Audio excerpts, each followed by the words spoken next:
The harder we push, the more resistance we'll face on a day like today.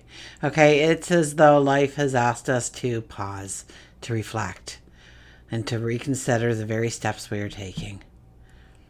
The weight of responsibility may seem sharper, heavier, words don't flow as easily. Even the simplest of tasks takes on this greater complexity under this energy. And it's not here to punish us.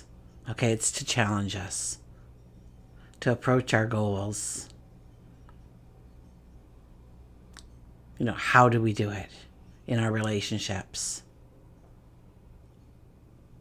in our careers, in our personal development? Most importantly, our inner dialogue. Okay, this energy nudges us to examine whether the actions we have been taking align with our long-term goals, our dreams, our desires. Are we pursuing something that truly resonates with our values, our goals, our dreams? Or are we getting caught in a cycle of trying to prove ourselves to somebody else? So join me as we embark on a journey of self-discovery. We will gain an understanding of how to embrace this energy and move forward today and every day. So hi, I'm Tilly. This is Tarot with Tilly. Thank you for being here. Thank you for all the positive, loving support you send me each and every day. Welcome to your daily focus, December the 6th, 2024. So today we have the energy of the 6th. That's our habits, our behaviors.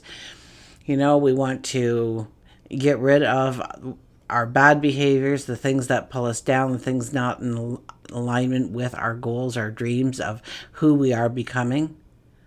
Maybe our behaviors, maybe once where we always kind of like snuck into the back of the crowd or in a corner or something, we now expose ourselves standing in the front row, speaking loudly for our beliefs, our passions.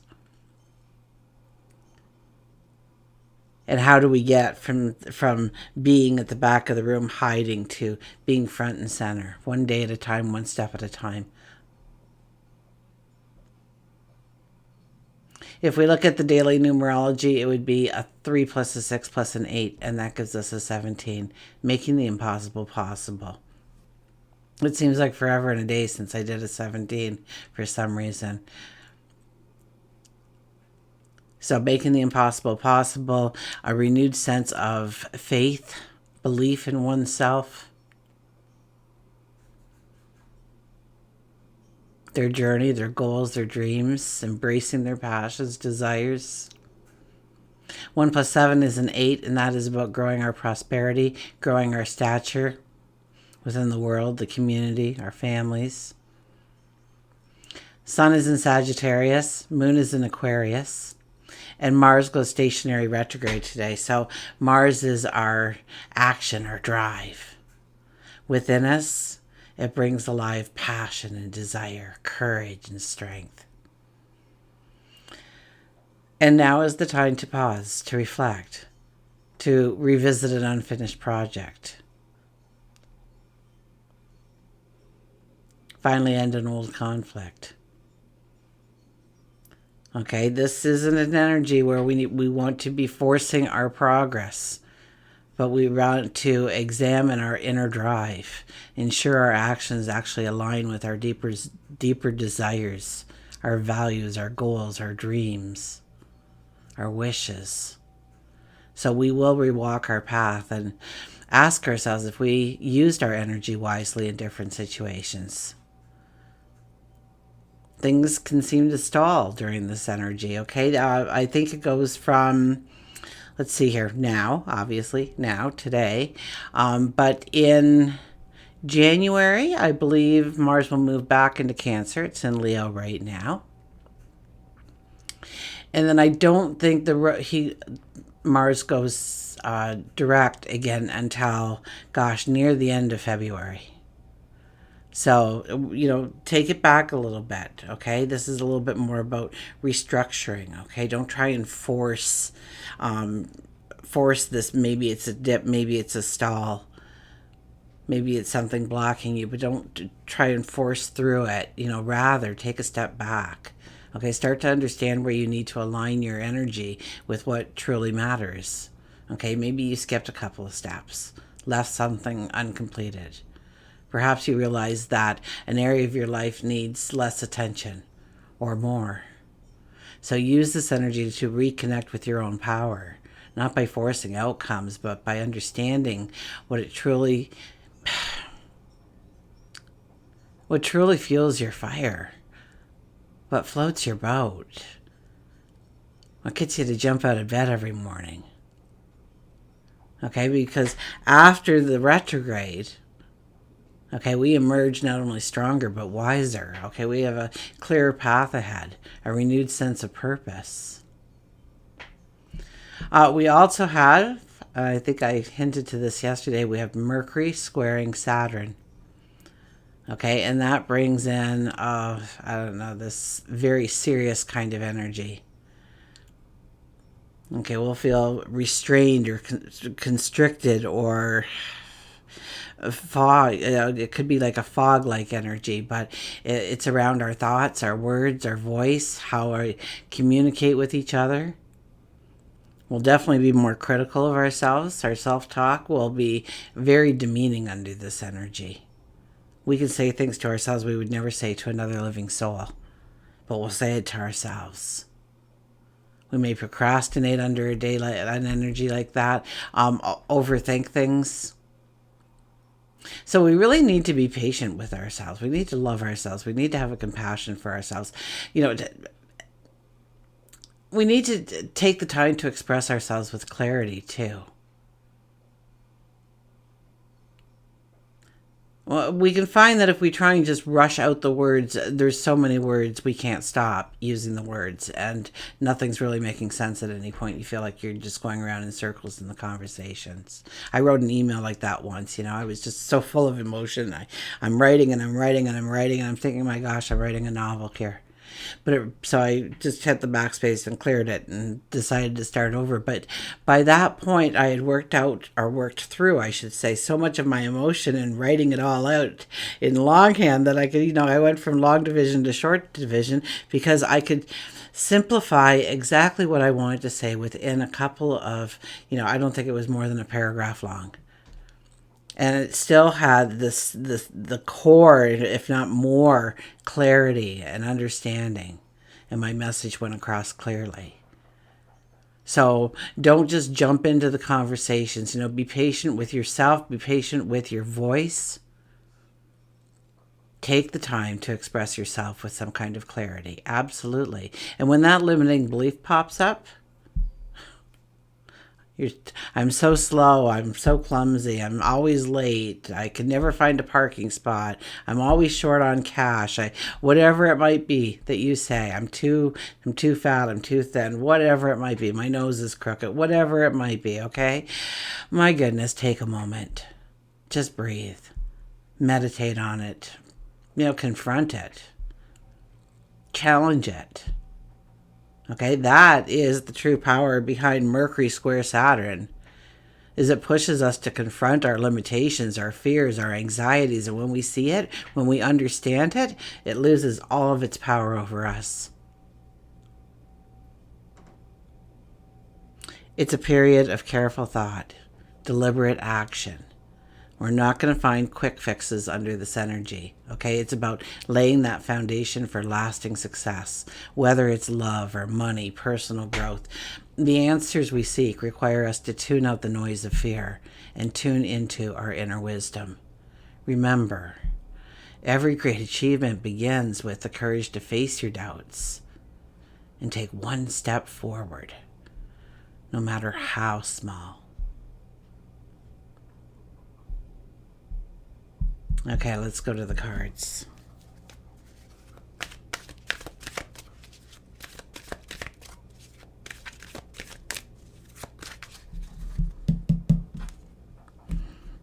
What did I hear somebody say the other day? It popped into my head while I was talking, but it never came out.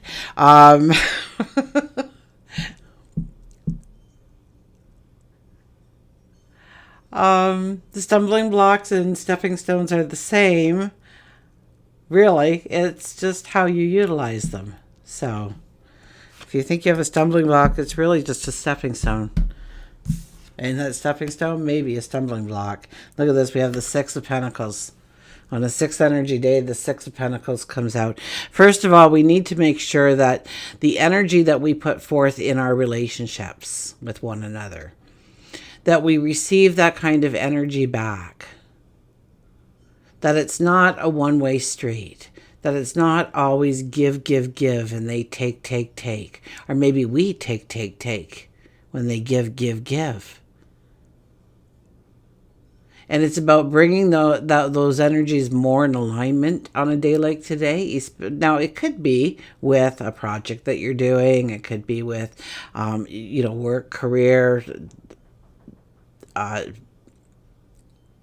people you work with, the people that you melt with.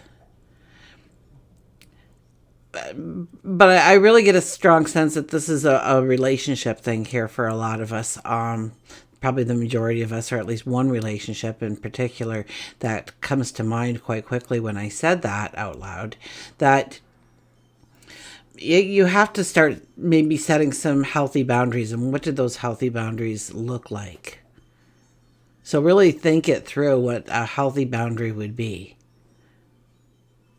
Think of why that boundary will keep things neutral, or keep you safe, or keep it respectable, or keep it above board, or whatever it might be. And if you're giving, I mean, that's a definite that, sometimes we give. Okay, we may give to our jobs, but we do take back a paycheck for that.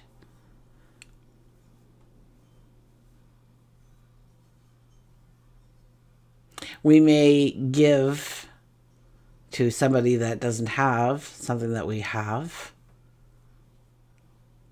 Maybe you give to the homeless, or you go to the seniors' home and visit people that have no more visitors coming to see them, that their days are very long and lonely. Or maybe you are a volunteer at a hospital or a hospice,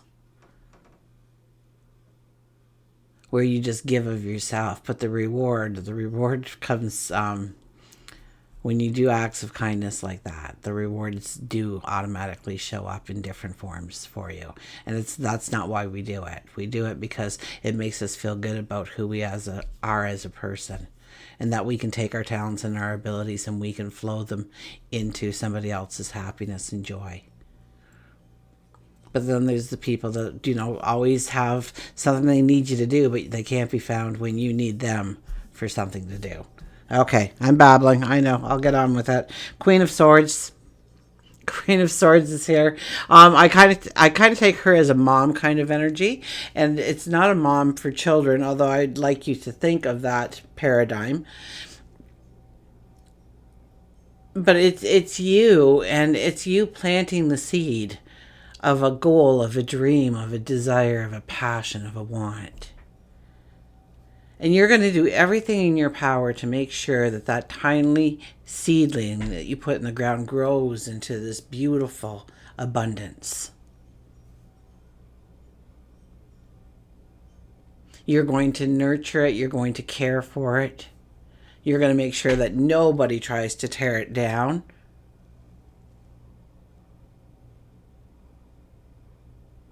You're going to do the work. You're going to do the action. You're going to instill your dreams within it.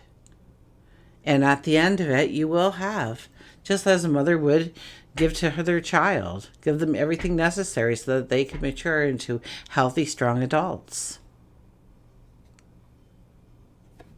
So it's looking at our dreams and what truly matters and where we will put our focus and attention and what is important to us. We have the Lovers. Yes, we are embracing. Maybe we are embracing relationships, growing the bonds. Maybe we've had a conflict about 6 months ago and we just really haven't gotten over that. Maybe it was because you weren't angry. You felt unheard. You felt unseen in that moment of that conversation. That you just want to be seen or heard or understood.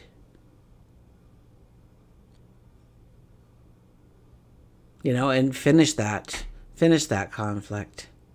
Think of what you want to say.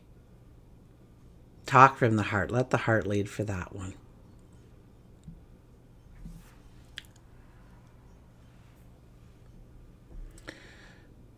This could be embracing a dream, a desire, a goal. Understanding that that is the goal that you want to put your focus on. That is the goal you want to align. Maybe you have several things on the go. And so you're just spreading yourself too thin. And what's happening is you're not really getting anything accomplished, and you're beat because of it. You're tired. You're exhausted. Okay, this is easily the kind of energy where we can hit a kind of burnout, where we just want to pull ourselves away from the world and go and hide under the covers until it's safe to come out again. Kind of like our little bear in hibernation. And that is exactly the thing we should not be doing right now, but we should be forcing ourselves into some kind of action, some kind of project, some kind of, allow yourself, even if it's just vacuuming or sweeping the floor or doing the dishes by hand, just give yourself something to focus on rather than the demeaning thoughts that are coming through, where we are telling ourselves we are not enough, we can't be enough, look at what they have, they don't even see me. It's like you're trying to get that promotion at work, but and so you're on top of everything, right? And you're giving the boss everything. You're emailing them all the time with all these ideas and everything. And, you're finding that your boss is actually pushing back at you. Like they're getting aggravated with you or something. And you're like, oh my gosh, right? I'm doing all of this for you. Like, are you not paying attention to all I can do and so much more? And then you pull yourself back and you go, maybe I'm just trying to sell myself too much. I'm trying to impress him rather than actually excelling at being a better me. So maybe I should just take the focus off of him, leave him out of the loop. I'll give him a once a day or once a week thing. Maybe not. Maybe I will just put the focus back on me and what I want to accomplish, the promotion I am going after and seeking, and making me a better version of me each day, as that is my motivator. And, chances are the boss is actually going to notice you. And maybe it wasn't for all the information or the way you did things, but it was when we were in meetings, all of a sudden your voice was crisp and clear because you had thought about this all.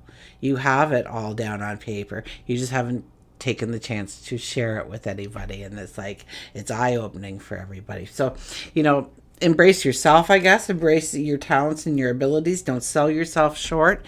Be careful of selling yourself short on a day like today. Easily done. Page of Swords. We might just do something because we just want to shake up the energy. Nothing's happening. Oh my gosh, we've stalled, okay? And I tell you, Mars, stationary retrograde, we can feel that way. Like, what's going on? Nothing's moving forward the way I thought that needed to be moving forward.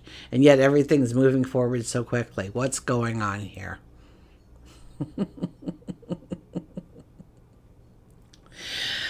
This is a card that tells you really do need to pull it back and think things through.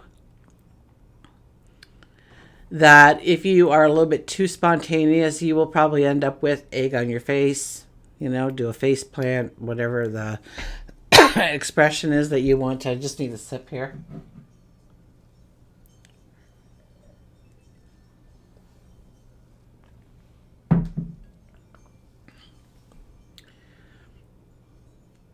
But this is a highly spiritual card too. This is a card that tells you to reach out to God, your maker, the angels, the universe, your guides, to bring in wisdom, to bring in knowledge, to bring in clarity and understanding, and ask them for those things, because they can give you those things if you ask. We have free will, so unless we ask, they're not allowed to just pop up answers for us unless we really get off course. Those are the times they're allowed to intervene. We've already made that pact with them. But to just interfere, or just to bring in something, just to give us a little bit of a helping hand, a guiding light, we have to ask for those things, and they are listening. And don't just say it, but well, you can just say it. For some reason, I know I have proof. I have proof where, but people have said, you're full of it. And I had one girl one time, oh my gosh, and she had lost something, and I love the saints, so I said, well, ask Saint Anthony, he'll find it for you. And she, in the most belligerent fashion, said, blah, blah, blah, blah, blah. I can't find my wallet. But it was like, I would have to bleep out the whole thing that she said. It was just horrifying. And then her dad popped his head into the room and said, hey, I just found your wallet. And she just turned white. But and I could go on and on. I could put up a whole hour video on the different times that has happened to somebody. So, talk to them. They can help. They can intervene when we need them. Okay, let's go over here. Let's go to our oracle cards. I'm just thinking of the look on her face, but time and time again, I would get them. But Saint Anthony is my favorite. I always ask him. Sometimes I ask Saint Anthony to go find Saint Jude because it's an emergency.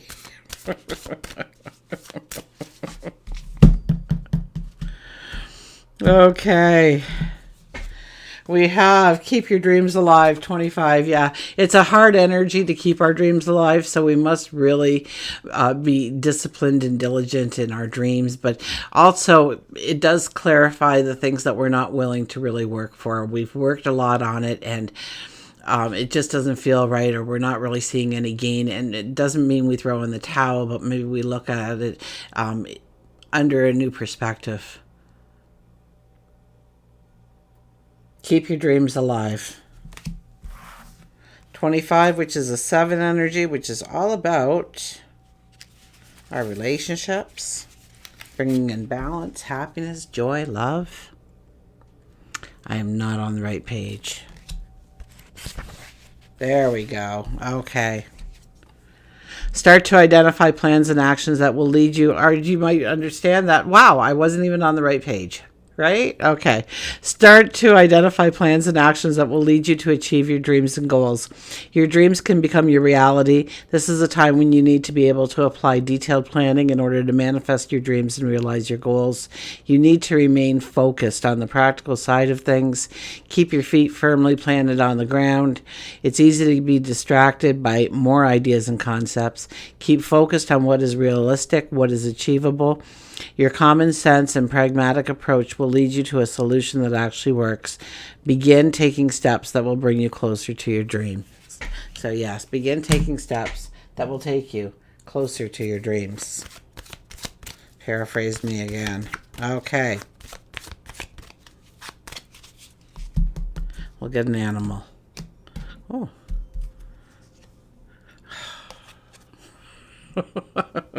What was that? Keep your dreams alive. And look at this. We got keep your eye on the prize. The vulture appears. I didn't like vultures till I got this deck.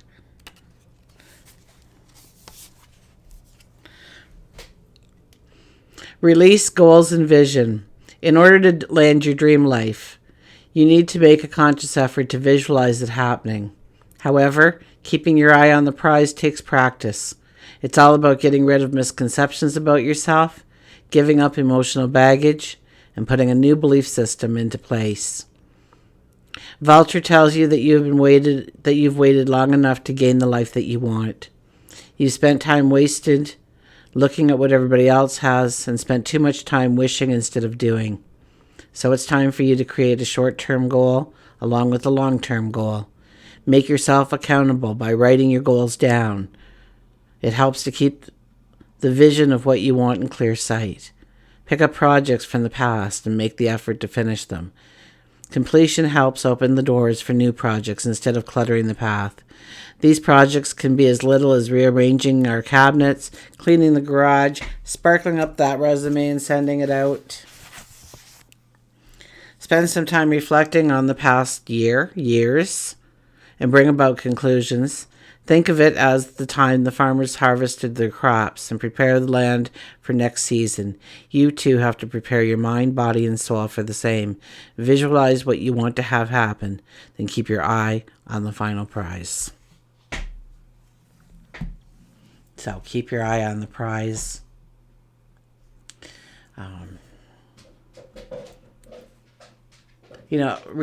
Reflect on your past actions towards your past goals.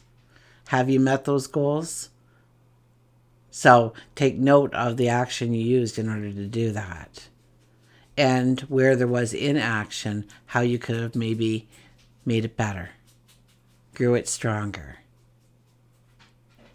What is the action that's needed? Is it a doable action? Is it something that's practical? Grounded in reality? Does it work in your day-to-day routine, within your habits and your behaviors? Spend some time thinking about this. Get to know yourself a little bit better. And when you have that limiting belief pop up in your head, stop it. Ask it what it's doing there. Why you said those words to yourself. Where is the truth behind that? Where have you been told that before? How did you come to that conclusion?